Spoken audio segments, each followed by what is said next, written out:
ក្រោយវាកាត់សម្រក់ខ្លាញ់ក្បាលពណ៌តារាកំប្លែងកាតូត្អូញបាត់ចំណូលពីការច្រៀងការ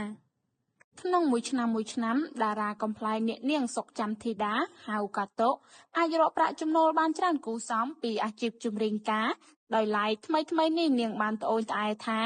បានបាត់ចំណូលច្រើនពីអាជីពនេះបើធៀបទៅនឹងឆ្នាំមុនដោយមហាជនបានដឹងស្រាប់ហើយថាក្នុងរដូវរៀបការម្ដងតារាកំប្លែងកាតូដើរច្រៀងកាត់សក់ការក្នុងមួយថ្ងៃចាប់ពី2រោងទៅ3រោងស្ទើរតែរកពេលវេលាសម្រាប់គ្មានចម្លើយអ្វីតែឆ្នាំនេះមិនសូវមានគេហៅកាត់សក់ច្រៀងការដោយកាលពីមុនសោះ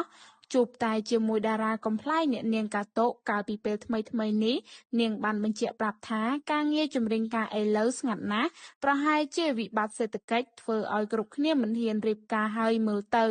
តែទោះជាយ៉ាងណានាងក៏បានងាកមកធ្វើការងារផ្សេងទៀតដើម្បីរកប្រាក់ចំណូលចិញ្ចឹមគ្រួសារ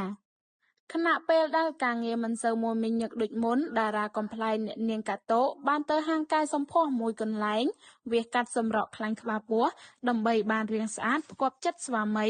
អ្នកនាងកាតូបាននិយាយដោយមិនលាក់បាំងថាធម្មតាអាយុយើងច្រើនហើយត្រូវកែសម្ផស្សខ្លះដើម្បីឲ្យកាន់តែស្រស់ស្អាតផ្គាប់ចិត្តស្វាមីផងនិងផ្គាប់ចិត្តខ្លួនឯងផងសម័យនេះហើយទៅខ្លាចអីក្នុងការបង្ហាញប្រាប់សាធារណជនឲ្យបានដឹងថាយើងកែសម្ផស្សនោះជាក់ស្ដែងថ្មីនេះអ្នកនាងបានទៅវះកាត់បូមខ្លាញ់ក្បាលពោះចេញដើម្បីទទួលបានរាងស្អាតដោយកាលពីមុនមកវិញសុខភាពរបស់នាងពេលនេះបានល្អប្រសើរច្រើនហើយអាចបំពេញការងារគ្រប់បែបយ៉ាងបានទាំងអស់